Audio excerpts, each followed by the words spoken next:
Hey, good morning, Brian. Well, this is a story, as you say, that if true, could have potentially explosive consequences, not just for the Trump administration, of course, but also for their relationship with Riyadh. Now, what we know so far, according to a report out of Reuters, is that they've seen documents that U.S. Secretary of Energy Rick Perry has secretly approved 6 authorizations by companies to sell nuclear power technology and assistance to Saudi Arabia. Now, this, of course, is without congressional approval. We've heard again and again from both sides of the aisle a lot of concerns raised about the potential there for Saudi Arabia to move toward nuclear energy, but really to move toward potentially a nuclear weapon. Now, of course, all of this comes back to the idea that we heard touted by Saudi Arabia's Mohammed bin Salman, the crown prince there, just a year or so ago when he said that if they felt that Iran was moving toward a nuclear weapon, that Saudi Arabia should be able to develop one too. That, of course, all goes back to a bigger conversation about plans for nuclear energy. Now, of course, Saudi Arabia, their Vision 2030 to diversify the economy, essentially what they want to do there is spend upwards of $80 billion to develop several nuclear reactors in the country.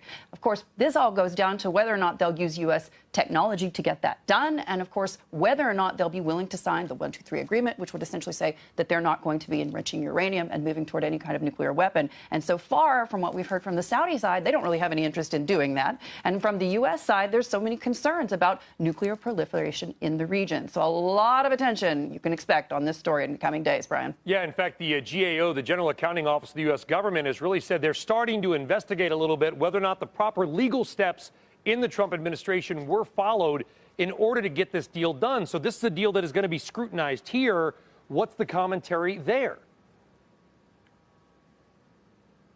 Well, it's interesting because I had the chance to catch up about a month or so ago at the Munich Security Conference with the Deputy Secretary of Energy from the United States. I asked him just that. Are you going to allow Saudi Arabia to bypass 123? Because remember, here in the United Arab Emirates, they have an agreement with the United States whereby they are doing just nuclear energy. They're not obviously moving toward a nuclear weapon. And he told me absolutely not. Saudi Arabia will have to comply here. So it's very, very interesting that you're hearing these mixed messages now, whereby potentially U.S. Secretary of Energy Rick Perry has done this secretly. And that's certainly going to raise a lot of eyebrows on Capitol Hill. Brian?